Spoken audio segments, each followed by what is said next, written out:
नमस्कार। प्लानिटेक्स पर आपका स्वागत है। हमेशा तरह निवेदन आपसे हमारे चैनल को सब्सक्राइब करें, बेल आइकन जरूर दबाएं, हमारे वीडियोस को लाइक करें एंड फ्रेंड्स एंड फैमिली के साथ शेयर भी जरूर करें। दोस्तों, 2023 में आपने देखा होगा कि अडानी पर एक अटैक हुआ था। हिंडनबर्ग रिसर्च के नाम से कोई संस्था थी वहां अमेरिका में। उन्होंने अडानी पर जो है कुछ गड़बड़ियां करने के आरोप लगाए कि अडानी अपने शेयर्स को कैसे मैनिपुलेट करते हैं, इंटरनल ट्रेडिंग होती है और क्या होती है, सब तरह की बातें लगाई। बड़ा इस पर बवाल हुआ, बहुत लंबा चौड़ा, मतलब कि जो है इस पर सुप्रीम कोर्ट तक मामला गया। सुप्रीम कोर्ट ने सेबी को जिम्मेवारी दी जांच करने की और सेबी ने करीब करीब 2 साल तक उसकी पूरी जांच की। पहले एक इंटरनल उन्होंने एक समझ सकते हैं टेम्पररी या कह सकते हैं एक इनिशियल इन्वेस्टिगेशन की के बेसिस पर जो रिपोर्ट दी सुप्रीम कोर्ट को, जिसमें उन्होंने कहा कि ऐसा कोई एलिगेशन सही नहीं पाया गया। और अब फाइनली जो है इस साल कुछ महीने पहले जो है अडानी को जो है फाइनल एक्यूटल दे दिया। सेबी ने अपनी रिपोर्ट सबमिट कर दी सुप्रीम कोर्ट में कि किसी भी तरह की जो है गड़बड़ियां जो आरोप लगाए गए थे वो सही नहीं पाए गए।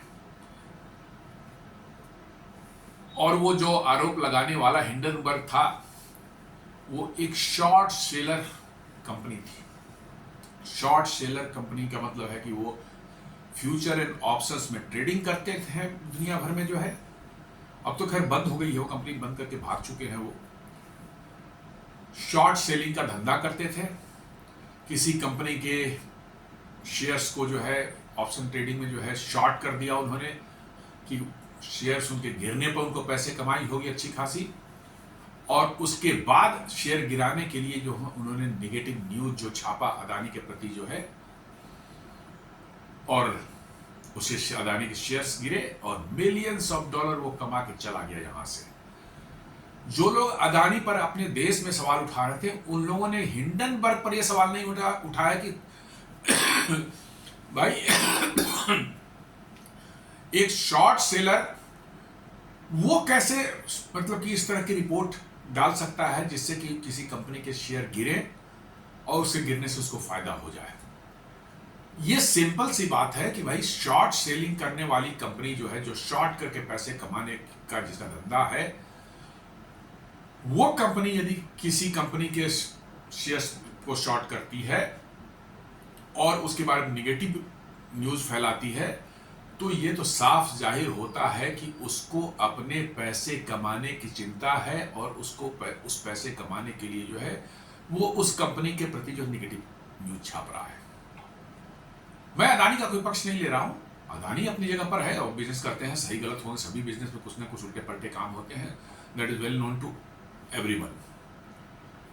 लेकिन मेरा कहना है कि एक शॉर्ट सेलिंग कंपनी जिसका धंधा ही है शेयर गिरा करके पैसा कमाना, तो शेयर कब गिरती है? जब किसी कंपनी के बारे में नेगेटिव न्यूज आती है, गलत खबरें आती है कि भैया ये इस कंपनी में घपला हुआ है, ये हो, उससे पैनिक हो जाती है लोगों में, शेयर होल्डर्स में। वो अपने शेयर जल्दी जल्दी बेचते हैं और उससे क्या होता है कि उस कंपनी की शेयर गिरती है और उसमें कमाई किसकी होती है? शॉर्ट सेलर की होती है। और रियल इन्वेस्टर हैं जिन्होंने उसके शेयर खरीद रखे हैं कंपनी के, उनका भयानक नुकसान होता है। जो उसकी अडानी में हुआ था वो अलग बात है कि अडानी तुरंत जैसे ही वो मामला लोग समझ में आया, तुरंत जो है 1-1.5 महीने के बाद ही वो रिकवर होकर के अपने पुराने जो लेवल है वहां तक पहुंच रहा है और सारी लॉसेज जो है वो ऑलरेडी मेकअप हो चुके हैं। लेकिन ये मामला तो सिंपल है, बहुत सिंपल था समझना कि शॉर्ट सेलिंग कंपनी जो है इसको अडानी के शेयर गिरने पर ही कमाई होगी, तो गिराने के लिए तो भैया नेगेटिव न्यूज ही चाहिए। सच्चाई उसमें हो सकती थी, नहीं हो सकती थी, वो बात की चीज है, वो इन्वेस्टिगेशन बात को। बट क्या एक कंपनी जो शॉर्ट सेलिंग करे, एक तो है कि फ्यूचर एंड ऑप्शंस पर मेरा स्ट्रॉ शेयर जो ट्रेडिंग होती है शेयर बाजार में ये कुछ नहीं, प्योर बेटिंग है। जी हाँ, प्योर बेटिंग है, जुआ है। जैसे कि कैसीनोज होते हैं वैसे ही ये भी है, और सरकार ने इसको अलाउ कर रखा है, खुलेआम छूट दे रखी है।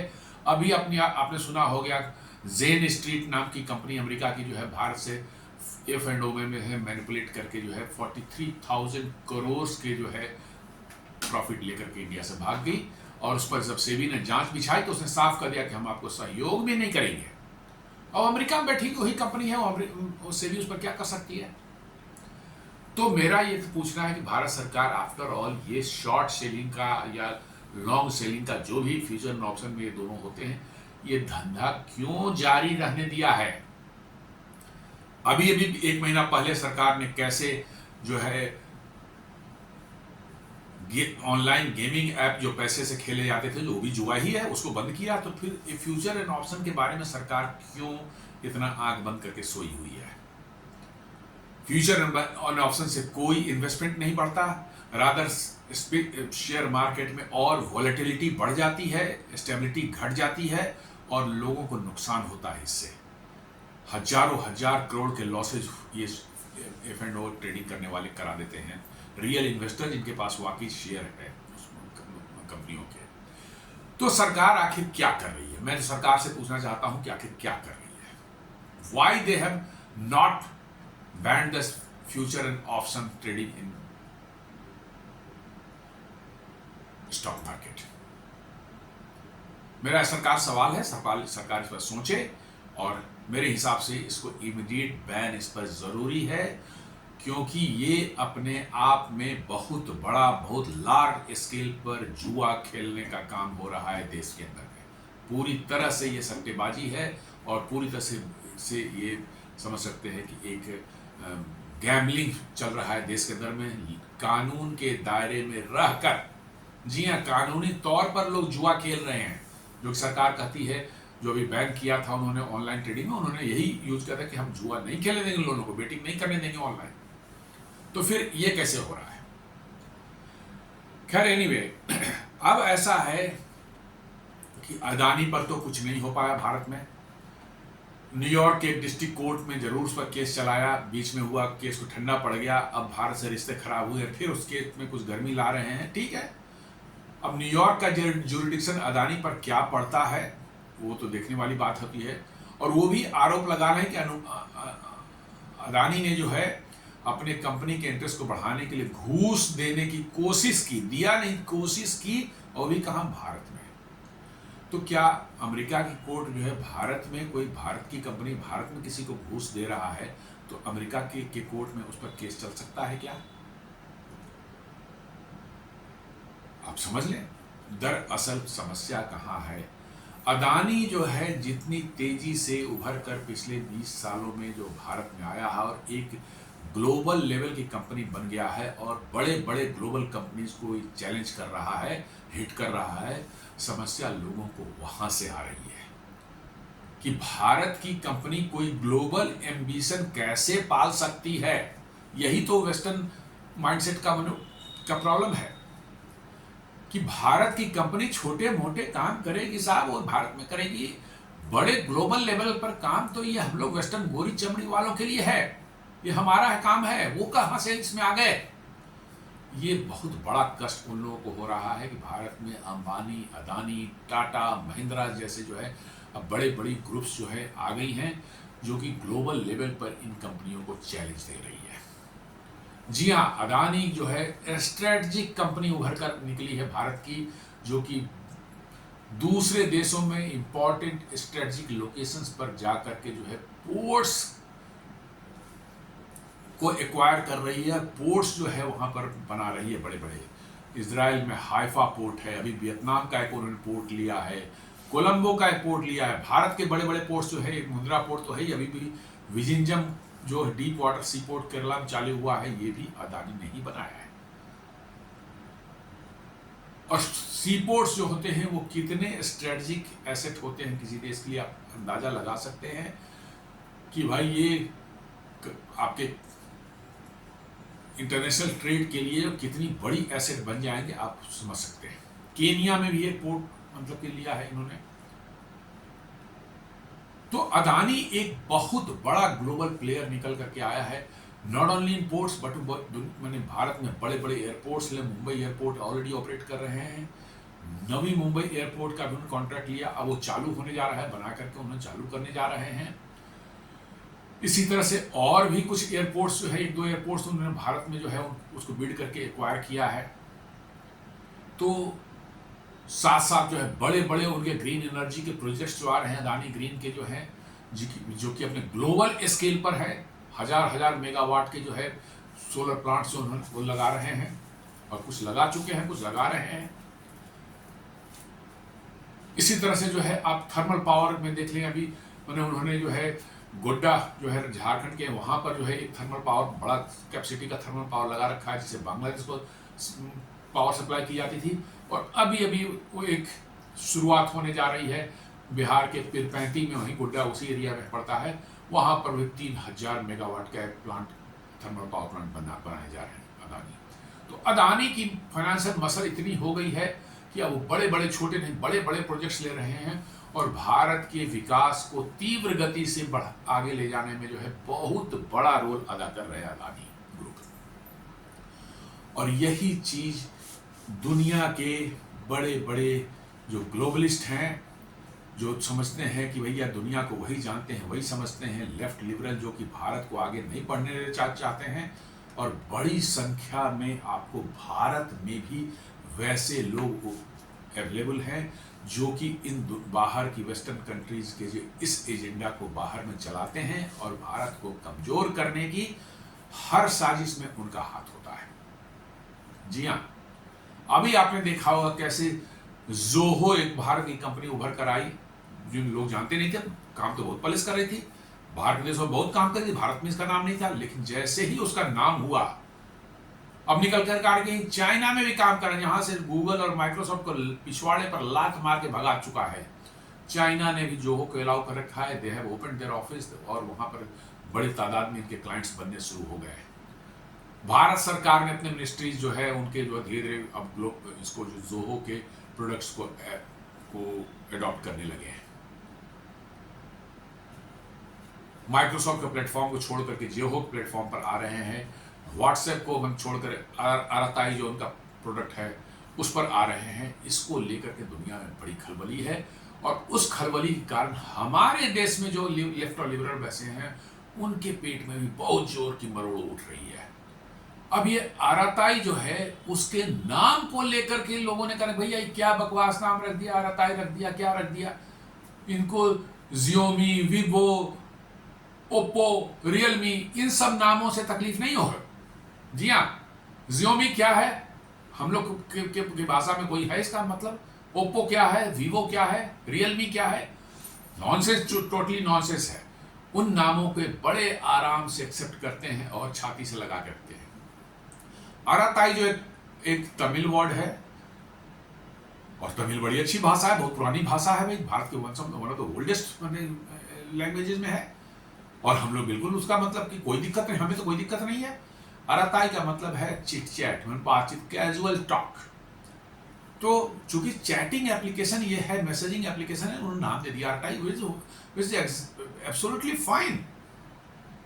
हिंदी में कोई बनाता है इसका नाम रख दिया बातचीत, तो क्या दिक्कत थी इसमें भाई, बातचीत ही रख दिया तो क्या दिक्कत है। तो ऐसे ही उन्हें आराताई रख दिया, तमिल वर्ड है ये।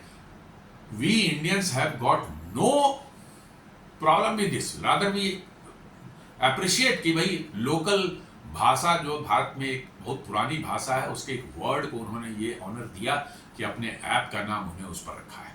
लेकिन भारत के लेफ्ट लिबरल्स जो है कह रहे हैं कि आराताई क्यों रख दिया साहब, क्यों ऐसा रख दिया, कोई दूसरा नाम रख सकते थे। जियोमी से कभी नहीं पूछा भाई जियोमी क्यों रखा, कुछ और क्यों नहीं रख सकते थे। ये है डबल स्टैंडर्ड भारत के लेफ्ट लिबरल्स का, और ये किसके एजेंडे पर चलते हैं, वो दुनिया वाले जो ग्लोबल लेफ्ट एंड लिबरल है उनके इशारे चलते हैं। और इन सबों को दिक्कत है, भारत में कोई भी अच्छी चीज हो रही हो, भारत के आगे बढ़ने का उसमें कोई दिखता हो, झलक दिखती हो, उससे इनको दिक्कत है। तो अब एक और मजेदार खुलकर सामने आ रहा है कि दुनिया का एक जाना माना जो है न्यूज एजेंसी है रॉयटर्स, सभी जानते होंगे, बहुत पुरानी और बहुत नामी संस्था है, लेकिन पूरी तरह से वोक है, लेफ्ट एंड लिबरल है। किसी जमाने में इसकी इज्जत हुआ करती थी, आज इसकी इज्जत दो कौड़ी की नहीं है। जी हाँ, मैं सही बात करता हूं, चूंकि अब बिक चुके हैं ये, पैसे लेकर कुछ भी जिंदा चलाते हैं। अब इन्होंने एक न्यूज डाला है कि exclusive, India probes Adani defence for tax evasion on missile parts imports sources से।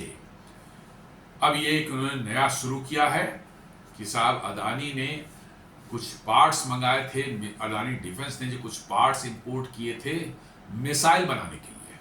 जी हाँ, मिसाइल बनाने के लिए। मिसाइल बनाने में बहुत से पार्ट्स ऐसे होते हैं जो भारत में नहीं बनते, बाहर से इंपोर्ट करने पड़ते हैं, इजराइल से, रसिया से और कहीं से, जो वेस्टर्न कंट्री से कहीं से इंपोर्ट करने पड़ते हैं। किया होगा उन्होंने।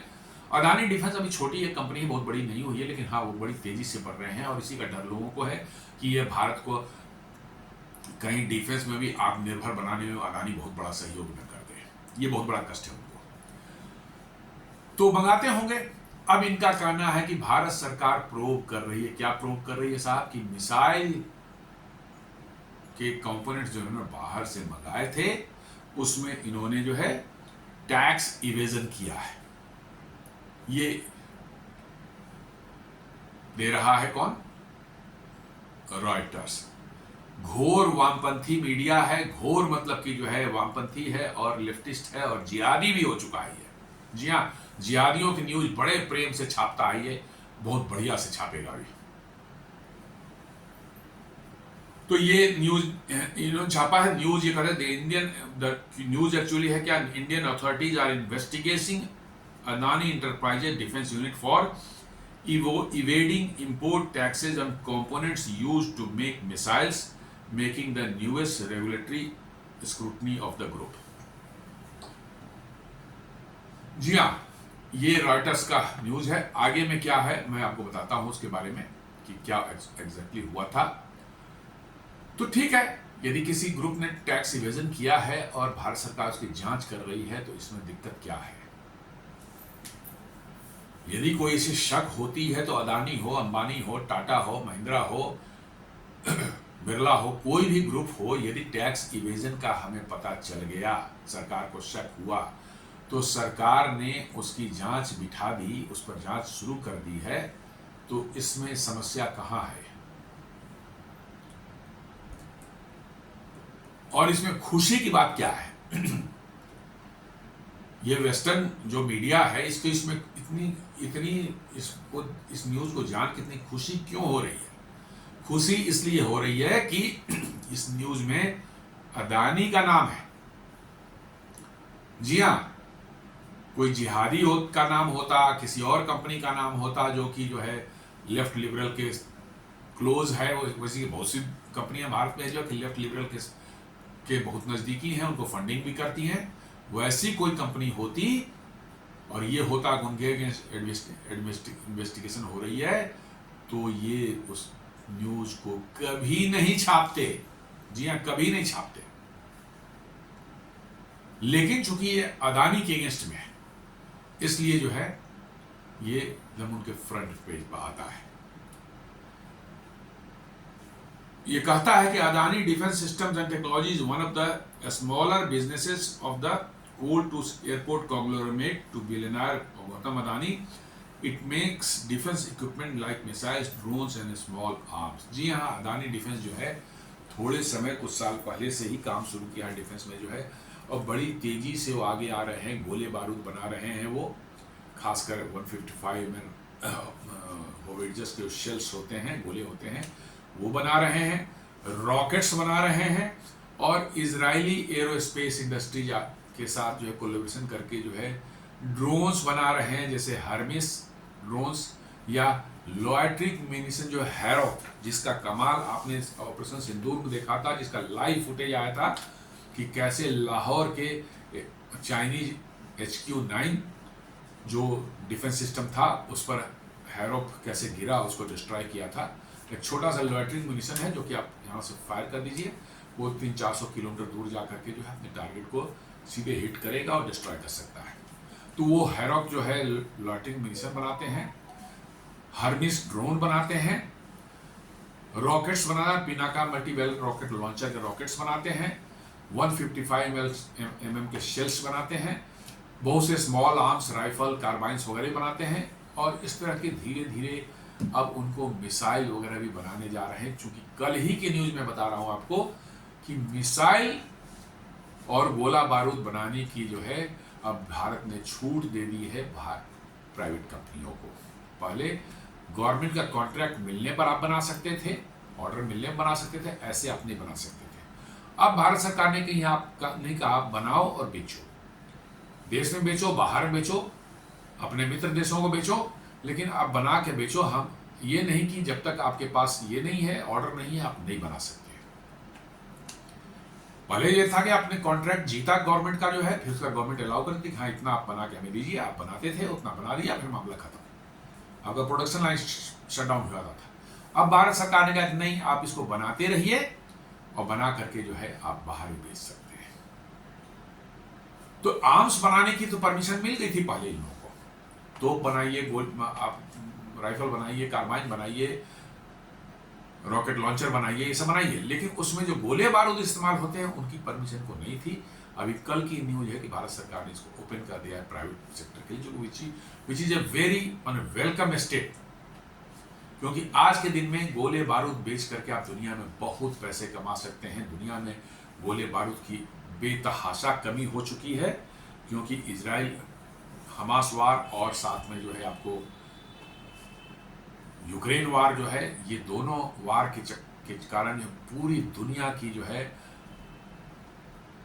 गोले बारूद, रॉकेट्स, बम, इन सबों के स्टॉक्स जो है ऑलमोस्ट एग्जॉस्ट हो चुके हैं। इवन अमेरिका के पास भी स्टॉक्स जो है आर वेरी वेरी लो, मतलब यूरोप की तो ऑलमोस्ट खत्म ही हो चुकी है। और इसलिए ये अब यूरोप और अमेरिका जो है भारत से जो बड़ी तादाद में लोग 155 mm शेल्स और बम्ब और ग्रेनेड और क्या क्या चीजें खरीद रहे हैं भारत से, और बड़ी तादाद में इनको एक्सपोर्ट किया जा रहा है। इसलिए तो लास्ट 24,000 करोड़ करीब एक्सपोर्ट हुआ था। तो अदानी भी मिसाइल बना सकती है, अदानी भी गन बना सकती है, ये गोला बारूद बना सकती है, अदानी भी रॉकेट बना सकती है। तो अब इससे क्या होगा कि और अदानी के पास फाइनेंशियल मसल है, वो इन्वेस्ट कर सकते हैं, पैसा उनके पास है, इन्वेस्ट कर सकते हैं और दुनिया में बेहतरीन से बेहतरीन टेक्नोलॉजी के साथ कोलैबोरेशन करके जो बना सकते हैं, खरीद के ला टेक्नोलॉजी को पैसे पर कैश देकर खरीद के ला सकते हैं। तो ये तो भारत का जो है इसमें फायदा है, लेकिन भारत में बैठे लेफ्ट लिबरल्स को तो इससे तकलीफ होगी, क्योंकि साहब भारत से मजबूत हो जाएगा। जी हाँ, उनको लगेगा कि भारत मजबूत हो जाएगा तो बड़ी मुश्किल है, साहब भारत तो कमजोर रहना चाहिए कमजोर रहना चाहिए भारत, ताकि हमको भारत को कमजोर करने के लिए दुनिया से जो पैसे मिलते हैं, भारत को कमजोर बनाने के लिए जो है वो पैसे हमारे आते रहे। भारत यदि मजबूत हो गया तो हमें पैसे कौन देगा? इनका धंधा ये है कि भारत कमजोर रहे, ताकि जो भारत को कमजोर रखने के लिए जो ताकतें बाहर में हैं वो इनको पैसे देती हैं, फंडिंग करती हैं, एनजीओ के थ्रू दाएं बाएं करके बहुत तरीके से जो है मनी लॉन्ड्रिंग के तरीके से भी जो है। अब इनका यदि भारत मजबूत हो जाता है तो इनका तो धंधा पानी बंद, बोले तो पैसे दे रहे थे इतने, तुमने किया क्या भाई, दबा कर दो। तो इनको ये है कि भारत कमजोर रहे और कमजोर हो, ताकि इंपॉर्टेंस दिखे इनकी दुनिया में कि साहब देखिए हमने कैसे भारत को कमजोर बना रखा है, हमें पैसे इसलिए देते रहिए आप। तो ये अदानी जो है इतनी बड़ी ग्रुप हो चुकी है कि जो ऑस्ट्रेलिया में कोल माइंस उन्होंने ले रखा है, मुंद्रा में बड़ा सा पोर्ट उनका चलता है, मुंद्रा में बड़ा सा पावर प्लांट मतलब अदानी का चलता है। अदानी पावर अपने आप में बहुत बड़ी एक कंपनी हो चुकी है, बड़े बड़े पावर प्लांट्स बना रही है, जैसे बताया गोड्डा में, और फिर 35 बिहार में जो है वो बहुत बड़ा पावर प्लांट लगाने जा रहे हैं। रैन ऑफ कच्छ में उनका जो है विशाल दुनिया का सबसे बड़ा जो है ये बन रहा है, क्या कहते हैं, ग्रीन पावर प्लांट बन रहा है, सोलर पावर प्लांट बन रहा है। इतना बड़ा है कि आप पैदल चलते चलते थक जाएं, खत्म नहीं होता, इतना विशाल है वो। इन सबको देख करके जो है ये लेफ्ट लिबरल, भारत के लेफ्ट लिबरल जो है, जो दुनिया वाले ग्लोबल लेफ्ट लिबरल के लिए काम करते हैं, इनको भारी कष्ट होता है, भारी पेट में दर्द होता है। तो ये जो न्यूज निकल करके आई है अदानी के अगेंस्ट में, प्रो भारत सरकार कर रही है, अगर मत पूछिए, ये लोग इतने उछल रहे हैं, इतने खुश हो रहे हैं, मत पूछिए।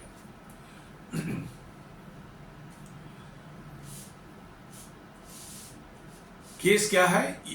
ये कहता है कि India's directorate of revenue intelligence started investigating Adani Defense in March for evading tariffs of 770 million rupees, that is around $9 million, in importing some missile components by wrongly claiming that they were exempt from the custom duties and tax. According to the two government sources and a document detailing the case that was reviewed by Reuters. Reuters बता रहे हैं कि अदानी कुछ जो है components जो है missile के कंपोनेंट्स जो है बाहर से उन्होंने इंपोर्ट किया था अपने यहाँ फैक्ट्री में बनाने के लिए, मिसाइल वगैरह बनाने के लिए, असेंबल करने के लिए, कुछ में लगाने के लिए इंपोर्ट किया होगा। और ये कहते हैं कि उन्होंने उसको रॉन्गली क्लासिफाई किया। होता ना कि कुछ चीज़ों पर जो है इस पर ड्यूटी लगेगी, इस पर नहीं लगेगी, तो उन्होंने रॉन्गली क्लासिफाई, उस पर ड्यूटी लगनी चाहिए थी, उन्होंने उसको जो है डाल दिया कि जिस पर नहीं लगे। और इससे भारत सरकार का जो है 770 मिलियन रुपये, करीब करीब $9 मिलियन के आसपास में होगा, ये इतने टैक्सेस जो उन्होंने इवेड किया है। ये रॉयटर्स बोल रहा है कि $9 मिलियन के आसपास में 770 करोड़ रुपए जो है, 770 मिलियन रुपए जो है, इतना अदानी ने इवेड किया है। और कह रहे हैं कि दो गवर्नमेंट सोर्सेज का उन्होंने हवाला दे रहे हैं और एक डॉक्यूमेंट जो है उसका हवाला दे रहे हैं। उसके आधार पर ये न्यूज बना रहे हैं कि अदानी के अगेंस्ट में जो है प्रोब चल रहा है। ये बात सही है कि अदानी पर सरकार ने कुछ क्वेरी की थी और उन्होंने उसका जवाब दे दिया, बस इतना ही मामला है। सरकार को कहीं डाउट हुआ होगा तो सरकार तो अपना काम कर रही है। इनकम टैक्स डिपार्टमेंट ने जो है उनको जो है दे दिया, नोटिस दे दिया, जीएसटी डिपार्टमेंट ने जो है कि साहब ऐसा ऐसा लग रहा है, बताएं, और अदानी ने उसका जवाब दे दिया। उसके बाद से देयर इज नो फर्दर, मतलब कि जो है activity on this, nothing has happened after that. वो रॉयटर बोलता है कि the first government source said that the defence investigation related to parts imported for making short range surface to air missile systems and attracted a 10% import tax and 18% local tax। मतलब इनका कहना है कि short range surface to air missile systems के बनाने के लिए जो है अदानी ने कुछ इंपोर्ट किया मिसाइल बनाने के कंपोनेंट्स, जिस पर कि लगना था टैक्स 10% इंपोर्ट टैक्स और 18% जो है लोकल टैक्स। लोकल टैक्स मतलब कुछ वहां का जिस स्टेट में बनता है ये उसका कुछ होगा,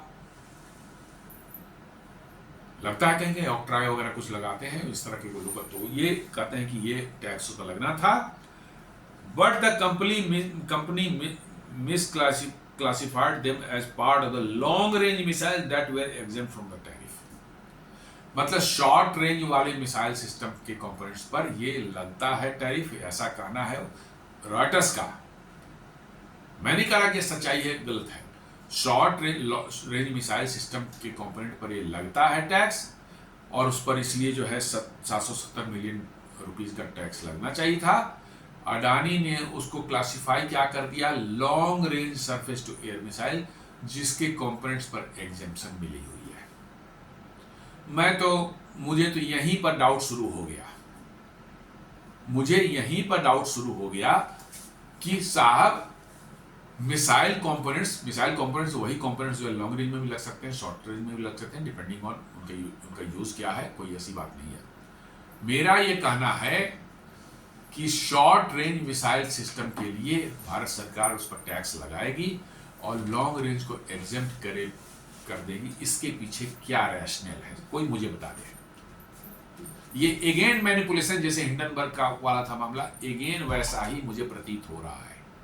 आगे डिटेल्स तो नहीं है मेरे पास में, लेकिन मुझे वैसा ही प्रतीत हो रहा है कि ये फिर उसी तरह का मामला घुमा फिरा करने का है। आप बता दें कि मिसाइल सिस्टम बनना एक शॉर्ट रेंज हो सकती है, एक लॉन्ग रेंज हो सकती है। लॉन्ग रेंज में क्या खासियत है कि उसमें जो है साहब जो है आपने जो है उसको फ्री कर रखा है, एग्जेम्प्ट कर रखा है, और शॉर्ट रेंज के लिए जो है आपने उसमें कहा है कि नहीं इसमें लगेगा। मुझे तो यहीं से डाउट हो रहा है, आई एम नॉट श्योर, लेकिन मेरा डाउट यहां पर है कि शॉर्ट रेंज में लगेगा टैक्स और लॉन्ग रेंज में नहीं लगेगा टैक्स। इसके पीछे क्या लॉजिक हो सकता है? भाई मिसाइल कंपोनेंट, वही कंपोनेंट शॉर्ट रेंज में भी लग सकती है, लॉन्ग रेंज में भी लग सकती है। कुछ कुछ दोनों में डिफरेंस होती है, शॉर्ट रेंज और लॉन्ग रेंज में कुछ, लेकिन मोटा मोटी जो है वही सब चीजें लगती हैं उसमें। तो अब ये कह रहा है कि एक जो गवर्नमेंट सोर्स है, वो उसने नाम नहीं बताया है, कुछ नहीं, गवर्नमेंट सोर्स बता रहा है। तो ये गवर्नमेंट सोर्स से भी तो पाल के रखते हैं, पैसे दे के रखते हैं, और सही भी है कि नहीं है, मुझे तो इसी में डाउट लग रहा है कि क्योंकि कहीं न्यूज़ ज़्यादा फ्लैश कर नहीं रही है। Why it is crucial that alleged amount of tax evaded $9 million is significant, given it is more than 10% of Adani Defense to Defense 24-25 revenue. 2024-25 के रेवेन्यू जो है अदानी डिफेंस का था $76 मिलियन का। जी हाँ, मात्र $76 मिलियन का उनका रेवेन्यू था पिछले साल का, और उसका 10% जो है इन्होंने टैक्स इवेड कर लिया। 10% उन्होंने टैक्स इवेड के 10% से ज्यादा $76 मिलियन का, जिसका सिर्फ रेवेन्यू है लास्ट ईयर का जो है 24-25 का जो है, उस कंपनी ने जो है $9 मिलियन का टैक्स इवेजन कर सकता है क्या? उनकी टोटल रेवेन्यू 76 है, और उसमें जो है तो कंपोनेंट कितने मंगाए होंगे उन्होंने? 9 मिलियन, यदि 10% टैक्स से लगना था उस पर, और 18% जो है ड्यूटी लगनी, और लोकल टैक्स 28% भी लगनी थी, तो उतने का उसकी वैल्यू कितनी रही होगी? आप पूरे प्रोडक्ट जो इक्विपमेंट मंगाया गया होगा उसका, मुझे लगता है $76 मिलियन से तो ज्यादा चला जाएगा उसकी कॉस्ट। उसकी कॉस्ट जो है $76 मिलियन से ज्यादा चली जाएगी। तो क्या ऐसा हो सकता है कि कोई कंपनी जिसकी रेवेन्यू ही 76 मिलियन की हो और वो 100 मिलियन या $150 मिलियन की जो है इक्विपमेंट इंपोर्ट करेगा? सो अगेन ए डाउट सामने निकल करके आ रहा है, बड़ा लॉजिकल डाउट है जिस पर ध्यान देने की जरूरत है। और अदानी ने क्या कहा इस पर? अदानी ने कहा कि in statement Adani group state the directorate had sought clarification on its import based on their interpretation of the custom rules, and the clarification has been provided with supporting documents. The issue stands closed from our end, as Adani spokesman added. Adani से जब पूछा गया तो उन्होंने साफ साफ कहा कि हाँ,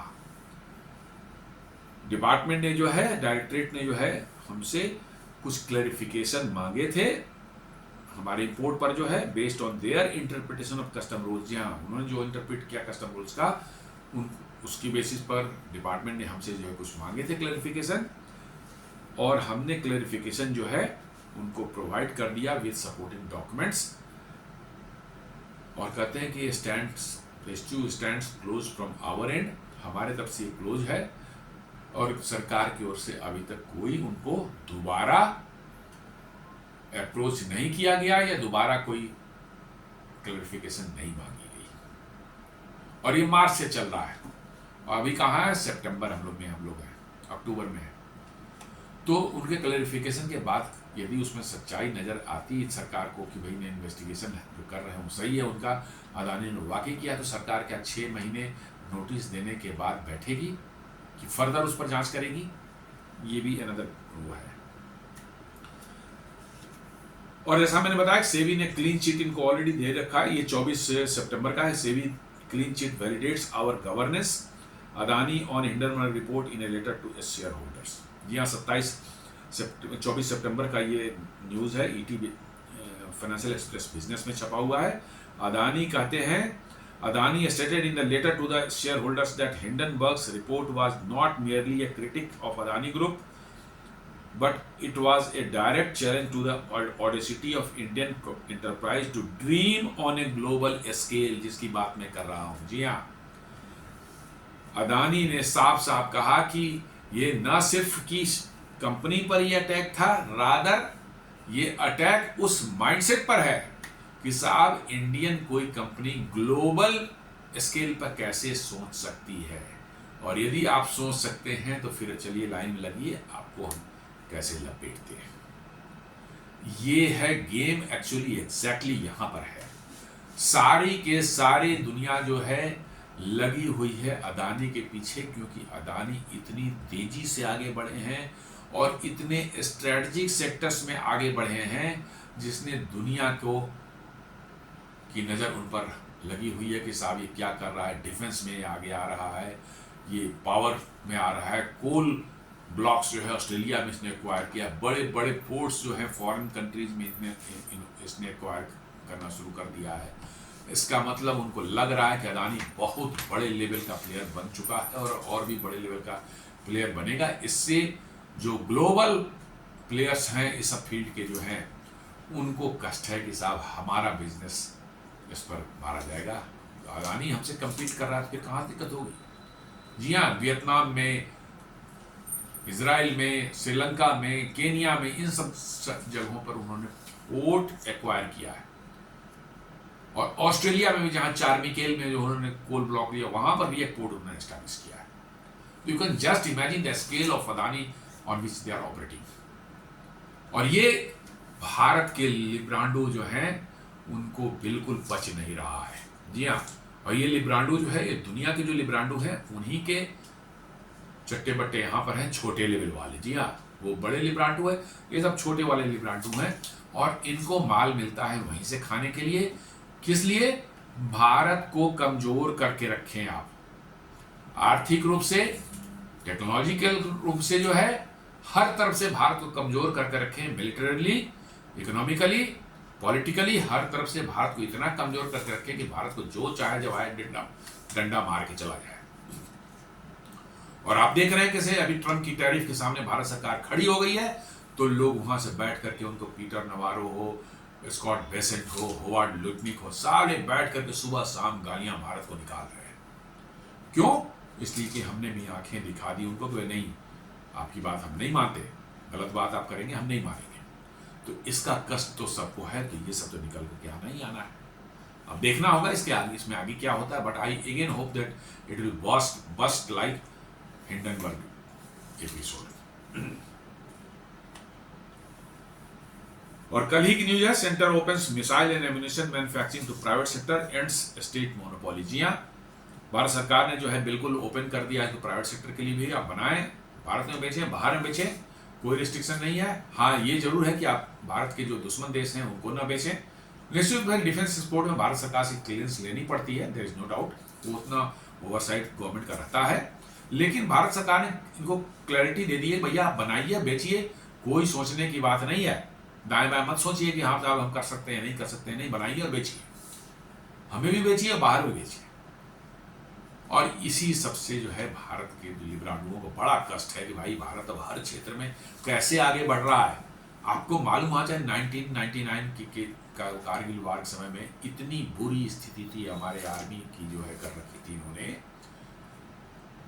बोफोर्स गन जिससे हम टाइगर हिल और उन सब ऊपर जो है गोले दाग रहे थे आतंकवादियों को और उन पाकिस्तानी सेना को खत्म करने के लिए, हमारे पास गोले भी नहीं थे, और हमें इमरजेंसी बेसिस पर साउथ अफ्रीका से प्रोक्योर करना पड़ा, जिसमें 4-5 गुना कॉस्ट हमें पे करना पड़ा।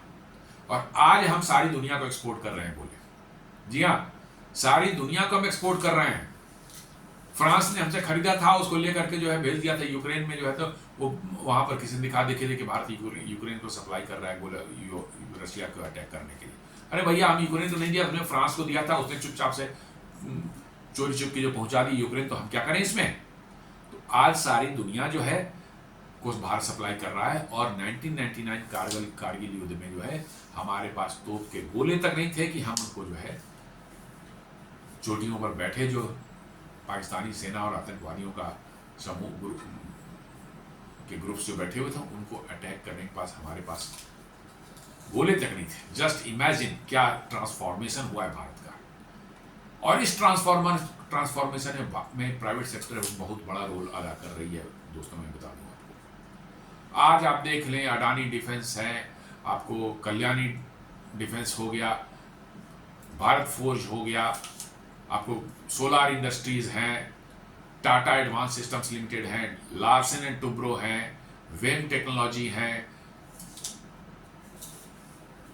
इस तरह के जो है अनगिनत मतलब कंपनियां हैं। ड्रोन बनाने वाली 300-400 कंपनियां हैं। और कमाल की बात यह है कि ये इतनी तेजी से काम पिछले 10 सालों में हुआ है कि देखते देखते जो है हमारे इंपोर्ट्स जो है बहुत से इक्विपमेंट्स के जो है हमने रोक दिया है। वो भारत में ही बन रहे हैं। अब हम 5th जनरेशन के fighter aircraft, advance combat medium combat aircraft MKI बनाने की बात कर रहे हैं। तेजस MK2 का पर काम चल रहा है, तेजस MK1 का प्रोडक्शन हो रहा है, एयरक्राफ्ट भी हम बना रहे हैं। तो क्या आपको लगता है कि दुनिया के वैसे देश जो भारत के आर्म्स इंडस्ट्री पर नजर गड़ा के बैठे हुए थे कि भारत हमसे बड़े तादाद में जो आर्म्स खरीदेगा और हम मजे करेंगे, या उनको आर्म्स बेच करके क्या उनको अच्छा लगेगा? क्या उनको तो उनकी तो रातों की नींद हराम हो जाएगी। साहब हमारा तो पेट पर लात पड़ रहा है, हमारी कमाई खत्म हो जाएगी, हम सरवाइव कैसे करेंगे? तो बात यही है दोस्तों, यही मामला आके अटकता है कि अब किसी तरह से भारत को जो है हमको अदानी को फंसाना है। अदानी पर डाउट क्रिएट कर रखा है इसने, अपोजिशन पार्टियों ने जो है। अदानी जो है गड़बड़ है, भारत में हर तरह की चोरी कर रहा है, जबकि अदानी पर कोई आरोप सिद्ध नहीं हुए अब तक। छोटे मोटे तो होंगे ही होंगे, मैं नहीं कहता, इतनी बड़ी बिजनेस में छोटे मोटे होते रहते हैं। लेकिन अदानी, अब उन्होंने अंबानी का नाम, खास बार अंबानी का नाम लेना छोड़ दिया। लगता है अंबानी से माल अंदर अंदर कुछ मिलना शुरू हो गया लोगों को, इसलिए अंबानी पर अटैक नहीं होता। अदानी चूंकि अभी तक जो है बिल्कुल एकदम नेशनलिस्ट उसमें चल रहे हैं, माल नहीं पहुंचा रहे हैं किसी को, इसलिए अदानी को जो है अटैक किया जा रहा है। भारत सरकार की, भारत का ने पिछले साल 23,622 करोड़ रुपए का हम लोगों ने आर्म्स और एम्युनिशन इन डिफेंस एक्सपोर्ट किया था। और एम जो है 2029 तो 50,000 करोड़ तक का एक्सपोर्ट करने का प्लान है। हम लोग, हमारा डिफेंस मैन्युफैक्चरिंग जो लास्ट ईयर 1.27 लाख करोड़ तक पहुंच गया था, जो कि इस साल 1,50,000 करोड़ तक का टारगेट है इस साल का। और ये 50,000 करोड़ का एक्सपोर्ट का टारगेट 2029 तक रखा गया है। तो 24,000 करोड़ तो हम पहुंच चुके हैं। हमें लगता है कि ये शायद 2029 के पहले तक ही अचीव ना हो जाए, क्योंकि बड़े बड़े ऑर्डर्स कुछ पेंडिंग है। बस वो मेट्रोलाइज होने की देरी है, फाइनल हो गया तो समझ लिए कि आपका 50,000 करोड़ क्रॉस कर जाएंगे। And make India developed nation and the world's largest defence exporter by 2047। जी हाँ, ये टारगेट रखा गया है कि हम दुनिया के एक पहले डेवलप्ड नेशन बने और साथ साथ जो है एक one of the largest defence equipment exporter जो है भारत बने। और ये जो कुछ दुनिया के जो ठेकेदार बने हुए हैं डिफेंस एक्सपोर्ट के, जो है अमेरिका खासकर जो है, फ्रांस है और कुछ और 1-2 देश हैं, इनके पेट में दर्द रहता है कि साहब भारत कैसे है ऐसा कर जाएगा। रशिया को भी होता है, रशिया से भी बहुत कम करते थे, हालांकि रशिया ओपनली नहीं बोलता है, लेकिन है प्रॉब्लम उनको भी है। चाइना है, इन लोगों को कष्ट है कि भारत कैसे जो है आर्म्स मार्केट पर धीरे धीरे अपना कैप्चर बढ़ाते जा रहा है। तो दोस्तों, ये एक छोटा सा आज का विश्लेषण था हमारा, जहां पर अदानी पर फिर एक आरोप लगाया गया है। किसके द्वारा? रॉयटर्स ने एक न्यूज छापी है। हमने इसको, हमारा विश्लेषण में हमने इसको देखा कि कैसे अदानी पर जो बार बार टारगेट किया जा रहा है, और जिस न्यूज में अभी तक आगे कोई नहीं है। भारत सरकार ने क्लैरिफिकेशन मांगा था, क्लैरिफिकेशन दे दी गई है। अब उसको बढ़ा चढ़ा करके ये छापना शुरू कर दिए हैं, न्यूज में जो है डालना शुरू कर दिए, ताकि अदानी को फिर जो है निगेटिव लाइट में दिखाया जा सके और उस पर शोर शराबा यहाँ के अपोजिशन करना शुरू कर दे। तो उम्मीद करता हूँ वीडियो आपको पसंद आया होगा। हम इस वीडियो को लाइक करें, फ्रेंड्स एंड फैमिली के साथ शेयर करें, हमारे चैनल को सब्सक्राइब करें और बेल आइकन दबाना बिल्कुल नहीं भूलें। धन्यवाद।